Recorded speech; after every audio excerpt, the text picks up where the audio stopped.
So, hi everyone, and welcome to this first of my recent attempts on getting back into the content creation game. I've recorded many of these videos, but I've just never been quite happy with the output. But today I am going to break through that barrier.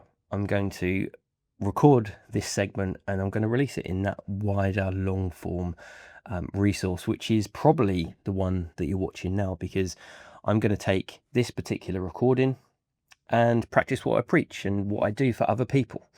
I'm going to talk at length about a particular subject. I'm going to talk about what it is that I'm up to, some of the challenges I'm facing, some of the solutions that I've found, some of the thoughts that I've been working on, and sharing them with you in the longer form, whether that be via a podcast if you're listening to this, or whether it's a video if you're watching it.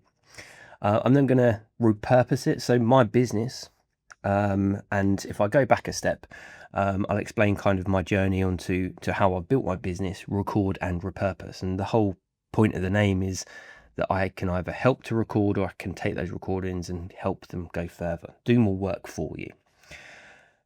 But as I said, if I go back a step, I used to work for a national training provider. I worked in that further education sector for over 10 years. And it was great. I got the ability to help to teach people, which I was always a little bit hesitant, a little bit nervous about. But having found my feet in that, I got the opportunity to then progress into more of the online learning element of it. So I moved into what we called the e-products team.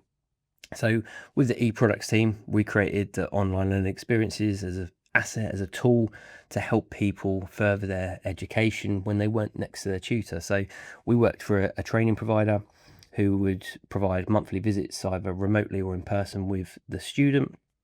And then once you was away from the student was just left to get on with things. So there was a bit of a gap, and something that I noticed when I was in a tutor stage was that quite often, as soon as you'd had that conversation with somebody, they would leave and then, oh my God, I forgot exactly what it is you said. I wrote down something, but I'm not sure what I wrote down, that kind of thing. So we moved as a business, and unfortunately the business no longer exists, which kind of prompted me into this on self-employed journey and creating my own business. But we moved at the time to create the resources that would help that, to help people to continue and further their learning when they're away from that tutor. So I was super thankful and super fortunate to work under some amazing people and work in partnership with some people that I took for granted. I can't lie. At the time, I thought, oh, they've got such an easy job. But having moved into the world of working for yourself, things aren't always necessarily as straightforward as you would imagine. Maybe it's just a bit of naivety on my part. Maybe it's because talking about something and doing something are two different things. But I know that in my role, I was lucky enough that I didn't have too many KPIs or targets to hit that were actually from building new business. I perhaps would help to create some of the assets and the tools that the marketing team and business development team would use to help to persuade and to get the deals over the line for new contracts and things. But I wouldn't be going out there and having those conversations myself. And it's interesting that I read a post just now from Dr. Jenny on LinkedIn, and she was saying, she was talking about how she loves coaching, which I think is fantastic. You know, people who go into a line of work and go to build a business for themselves, or even are lucky enough, and that's what my podcast used to be about, was people finding that ability to do something that they love. And somebody asked her if it was just a hobby that she'd taken up in respect to coaching. And one of the takeaways and one of the things that she suggested, that people who are absolutely excited and have that burst of energy, and I'm certainly one of them, is being able to have an elevator pitch. And it's something that I certainly need to work on. I'm a bit kind of new in regards to the sales idea. I understand the concepts and everything, but when it comes to actually selling myself, it's something that I'm definitely in need of improving, and hence why I'm here starting to record some more regular content on that. So Dr. Jenny said about having an elevator pitch. So indulge me for a minute or two, if you will, but here is my attempt of it at the moment, and I'll perhaps refine this and talk about it a little bit more as I go through my own journey. But I suppose if we start off as if we're at a networking event, I'd say, hi, my name's Liam. I am the owner and the founder of Record and Repurpose, and what I do is, in the name, I help people to record content, whether it be videos, podcasts, and then take that content that we've captured and make it go as far as it possibly can, to squeeze as much goodness and to take the golden moments and then to share them across the various social media platforms that people have, to be able to reach audiences in the format that they like to consume content. So for example, with this particular video or podcast recording, we could create a long form YouTube video, a long form podcast. We could take the transcript from that and create articles and newsletter entries, blog posts for a website, but not forgetting those valuable short form social media clips. So how I help is to do the repurposing of that, but also to capture the conversation.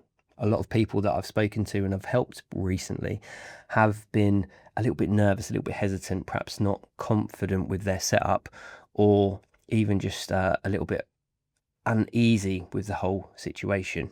I think there's a real power for the conversational element of content, and I think that's why podcasts have absolutely blown up, because people have realized that actually having a conversation with somebody is a hell of a lot easier than staring down the barrel of a lens, or simply recording into a mic and trying to freestyle your way through it. It takes a little bit of experience, a little bit of practice to do that.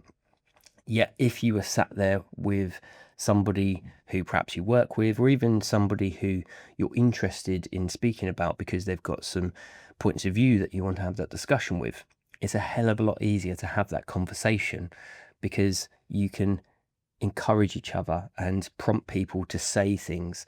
And when your conversations are such a natural thing, that people are much more at ease with having that conversation, rather than saying, give us your elevator pitch.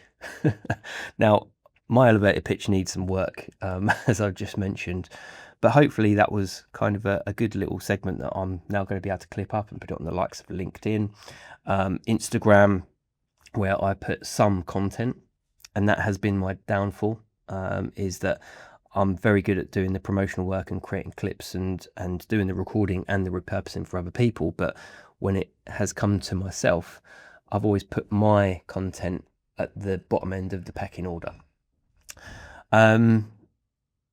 So yeah, it's something that I've kind of learnt, that having that team behind you who will go and do all that marketing, who will go and do the outreach, to create or to use the engagement on the various posts, has been kind of an insight. And to something to help me with that is I'm currently doing a marketing course at the moment.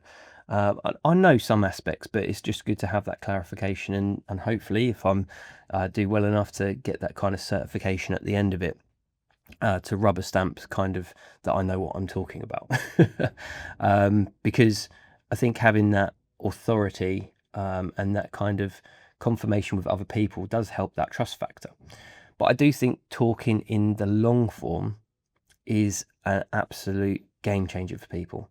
You know, at the moment with AI, people are very unsure about, you know, who it is that they're actually talking to. It's so easy for us to be able to generate text now that looks and sounds absolutely bang on. But when it comes to actually having the conversation with somebody, we want authenticity. Authenticity has been bandied around for a while now, but we generally want to have that open and honest conversation about what it is we might get when we sit down with that person. And that's another reason why content creation, creating these long form conversational pieces, are so valuable. Because people, I think the statistic was 75% of people are going to go and do their due diligence. They're going to go and research you. They're going to if they're interested in finding a product or service, what do? We go and Google something. Well, now we use TikTok or even AI to look for the best solution for what our problem happens to be. And if it is that we're putting out valuable pieces of information out there, with us just talking about it passionately, we give people an insight. Now, it's going to be a good insight for people because before you actually have that meeting initially, you break down some of those barriers. I've got a great example of how this has worked for me in the past. In my previous life, in that e-products manager role, I was asked to help create a podcast. We created a short podcast series it was called The Right Route. And it was all about traineeships and talking to people about what traineeships were and how they could help people get into the workplace, which is absolutely phenomenal. It was a great piece of work. It was just a series that we captured in a couple of days. And then it was a resource for us to use to promote what traineeships were. Now, where this works for me is that I got asked to go onto a call with a prospective client. I had no interaction with this client before. I didn't know what the business was. And I got asked to go onto this client call because I'd been requested personally. I didn't know at the time, but the whole reason was because the guy had listened to every episode that I'd recorded for the podcast, which break down the barriers, create that level of trust. And if we were kind of neck and neck with another training provider, it just gave us that little advantage because that person saw us as the authority, saw us as the trusted person that knew what they were talking about. And I believe that, us being able to create content will help us to get the golden, I think it's 7 hours worth of content in various formats on different platforms, which will help us to build that relationship with that person. So when they are ready to buy the products and services, we're that go-to person. So that's kind of some reasons for why I'm creating more of this long form content now.